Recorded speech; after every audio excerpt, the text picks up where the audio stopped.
It's hard to think of somebody more insufferable than Neil deGrasse Tyson.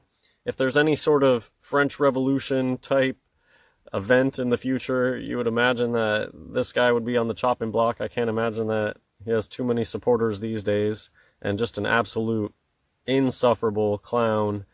Obviously not a super mega smart scientist, more of a this person is good at acting and coming off in a preacherly way and talking about outer space stuff in a similar way to the way preachers talk. That's how he comes off. So they love people that come off like that with authority. David Attenborough, I think, is probably more of a good actor than anything and just comes off in a certain way, and they love that. And so Neil deGrasse Tyson too, I think, oh, we got this young, coked out, at least all the old pictures. That's like another thing with this Neil deGrasse Tyson is just a slimy individual. And those are the kind that slug their way to the top and get handpicked.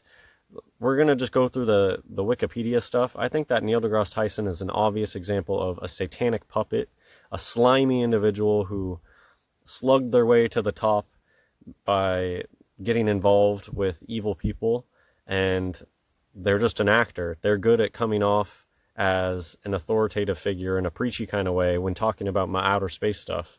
And yeah, let's just get into it, because I think that there's a lot of interesting little bits of information in the Wikipedia article on this creature. So let me get through this stuff first. How could anybody take this person seriously? Neil deGrasse Tyson stands up for trans women in sport. Was just going off on TikTok, I think, talking about defending gender studies. Today I feel 80% female, 20% male. I'm going to put on makeup. You just look like an old grandma anyways at this point. Doing the same hand signs as everybody else. People will deny it. I have people in my comments standing up for hand sign throwing, saying, oh, I just do it on accident. Don't listen to the gaslighters. These people communicate with signs and symbols, and hand signs is a big part of that. Doing it over the mouth, that's like the 666 hand sign. Like, Bill Nye's mouth makes the O for the 666 hand sign there. Very doughy. This one has a supple subcutaneous fat layer. I don't know. Yes, satanic clowns. This one points a lot too. Pointing is definitely a thing. Who's this goblin in the back? Looks seriously. That's the Baphomet. Does this one have a wonky eye? One of those eyes looks messed up. There's a satanic ritual where they get blinded in one eye. You see a lot of these people have. This is the 666 hand sign, and one of this person's gimmicks is wearing these childish ties and wearing childish... I mean, maybe he's feeling more feminine that day. He talked about 80% female some days, so maybe on those days he's feeling more feminine. Doing the devil horns. This isn't on accident. That's not on accident. A lot of hand gesturing, this one. They call this the Baphomet. There's so much misinformation out there when it comes to this stuff. I mean, isn't this just the devil horns? The Baphomet's like 2 fingers, and then the up and down ideas. 1 hand up, 1 hand down ideas. So whenever you're looking at this conspiracy stuff, a lot of times the details will be messed up.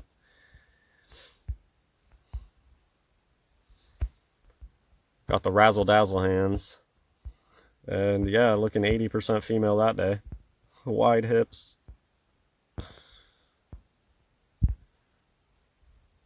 So now I'm going to start going through the Wikipedia article. In the course of his thesis, he observed using a telescope where he obtained images of some supernova.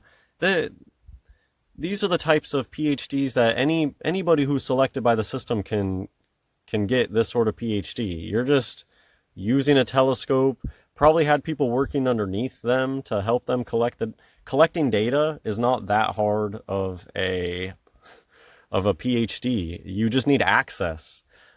And I think it's obvious that Neil deGrasse Tyson was like handpicked and an illuminated individual. For those types of people, it's really easy to get a PhD. Hey, I'm going to give you access to this telescope. and they're going to show you how to do it. It's so different for normal people have to work so hard for something like this, whereas an illuminated individual, stuff is just like handed to them. And I'm just saying that, in my opinion, how hard is that to make observations with a telescope and that's your PhD thing, as opposed to a lot of fields where you have to like invent something new. In astronomy, you can just gain access. Astrophysics, you just gain access to a very highly advanced piece of equipment, and that becomes your thesis. So in that way, people who aren't super smart can end up getting PhDs and push through the system really easily. There's some supernova survey. I looked at the pictures. Look at the Q angles on these people. What is going on with the legs and the Q angles? Got a lot of rounded hips on these ones. Hip story. During his thesis research at Columbia, Tyson became acquainted with Professor David Spergel and talking about the galactic bulge. A lot of times they joke about just like infantile things. The galactic bulge. So crossing the legs like a female, pointing.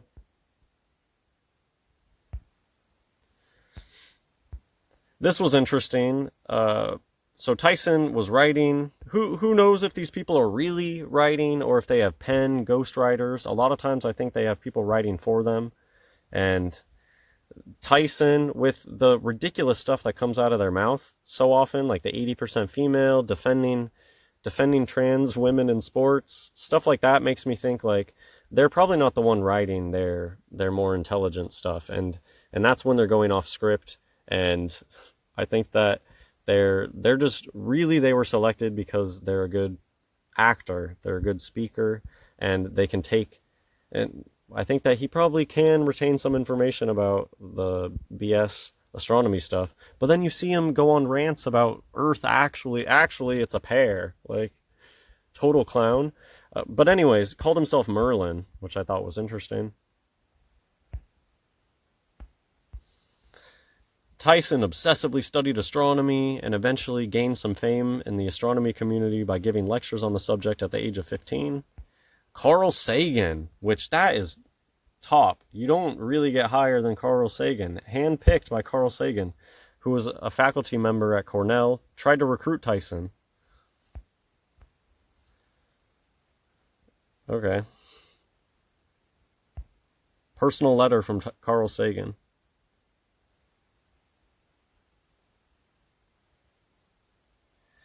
Interesting. He was personally invited, a 17-year-old Sagan invited 17-year-old Tyson to spend a day with him in Ithaca.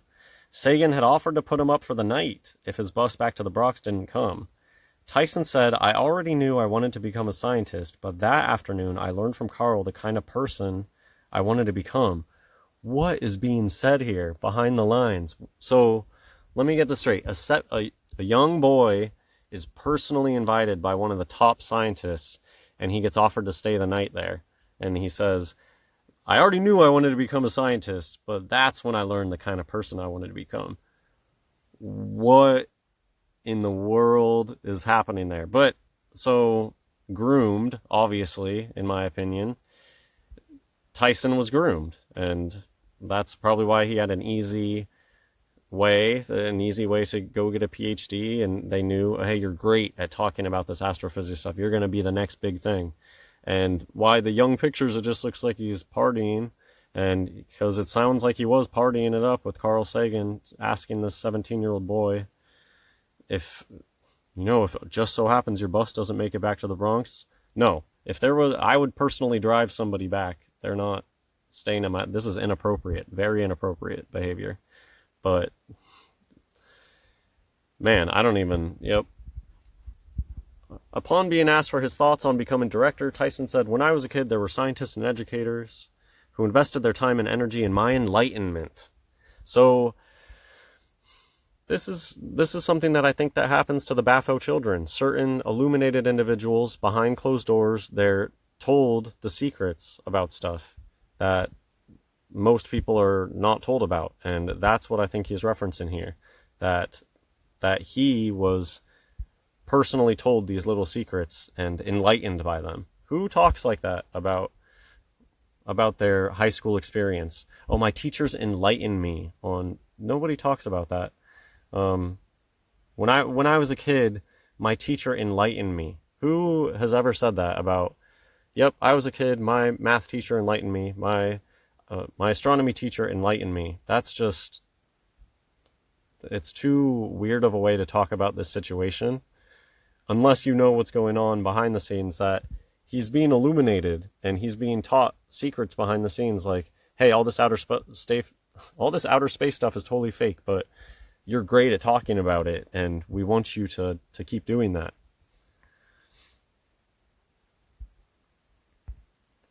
As director, Tyson bucked traditional thinking. One of Tyson's achievements is declassifying Pluto as a planet.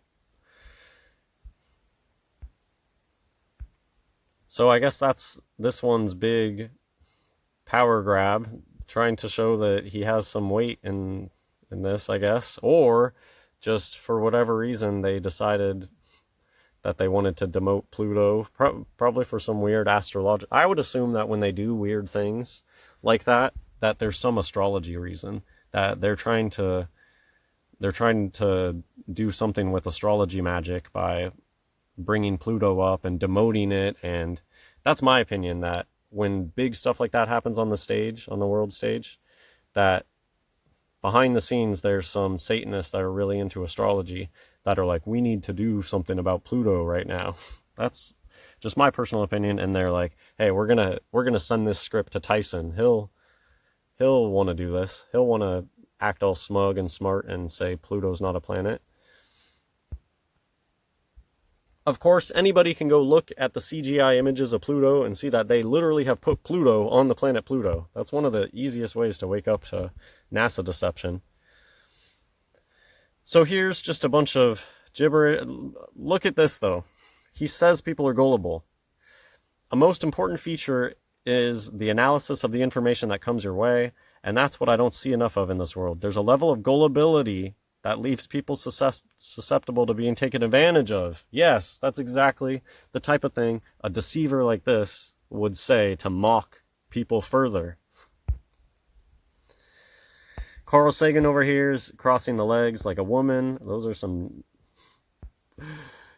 thick on the top and skinny on the bottom looking legs. Anyways. Carl Sagan is a big promoter of atheism, and of course that's their goal. That's the whole idea with the outer space balls, is to push a reality without God. That's the whole thing with the evolution too, and dinosaurs, all of that stuff. They literally construct these things to say, hey, look, the Bible's wrong, because the Earth's really a bajillion years old, because dinosaurs, and that really is their goal. And they just engineer things backwards. They must have a conclusion of, we need to come up with an idea where you don't need God, and then they sell that to people. Pig Luigi contrasted Tyson with scientist Richard Dawkins. Dawkins really does consider at this point himself to be an atheist activist. You very clearly made the point that you're not. Tyson is just lukewarmer. I completely respect that. But look at this. Shows you Tyson is like, I'm agnostic. Tyson tries to say he's agnostic and that he doesn't care, which I believe that that's the way that he feels, because I think that he's just in it for the partying. Personally, I think that he's just a gross sleazeball behind the scenes, and he loves, of course, being idolized. These people love being idolized, but I don't think he's in it for getting into petty little things, or not. He doesn't want another job to try to push atheism. But look, he says it's an important role. So can you really be lukewarm about it, but then say that it's an important role to push atheism? To me, that shows that he's just in it for the fame and the parties. Tyson has spoken about philosophy. Okay, so this is somebody that's supposed to be a brainiac. People think that a lot of people idolize people like this. Tyson has spoken about philosophy On numerous occasions. In March 2014, during an episode of the Nerdiest podcast, he stated that philosophy is useless and that a philosophy major can really mess you up. It sounds like he has just been outwitted by a philosophy major before and he didn't like that.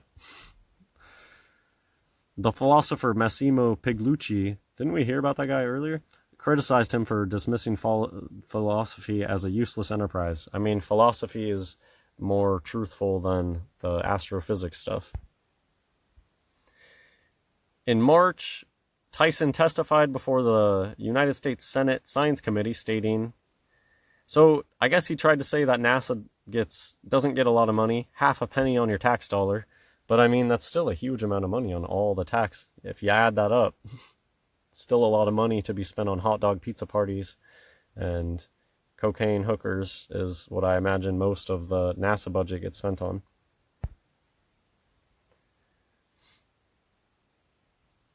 This was really interesting. One of their MOs is to joke about the truth, but the joke is, the funny part is that it's not a joke. So he's been a regular guest on the Colbert Report, and host Stephen Colbert refers to him in his comedic book. They gotta pretend that the book is comedic, but a lot of jokes are funny because they're true. I am America and so can you, noting in his chapter on scientists that most scientists are decent, well-intentioned people, but presumably tongue-in-cheek, that Neil deGrasse Tyson is an absolute monster. I believe that. I really believe that. And that's why I think because looking at images, trying to find images of Neil deGrasse Tyson, it's clear that they really guard their physical, they have an image to upkeep. Have you noticed that about certain celebrities? I mean, if you've ever tried to look into transvestigation and stuff like that, you notice that, oh wow, some celebrities, they really let it all hang out, and they'll show you the most crazy looking photos of them looking busted. And then there's some other celebrities where you're like, man, your image is like really well curated. Like they do not let an image of them go out that doesn't look a certain way. And that certainly is the case with Neil deGrasse Tyson. He kind of looks the same in it's like his image is very carefully guarded. But then at the same time, they kind of let him say really ridiculous things. So, I don't know. I don't even know where I was going with that one. I just wanted to say, I've noticed that Neil deGrasse Tyson, it does seem like they try to keep his physical image looking not too crazy. Tyson lived near the World Trade Center. Of course, Tyson is a pick-me girl. That's why they're so annoying. I guess the point that I was trying to make is it seems to me that his PR team is not doing a good enough job. Maybe it's like a Hillary Clinton type thing where they're too cringe and too much of a pick-me girl to really pass to most people. And so this is just why I picked this slide. I think Tyson is such a pick-me girl. Claims to be an eyewitness to the September 11th attacks. I don't believe you. He even wrote a letter on what he saw. Oh, man. Tyson is frequent on Reddit. That's all you gotta know.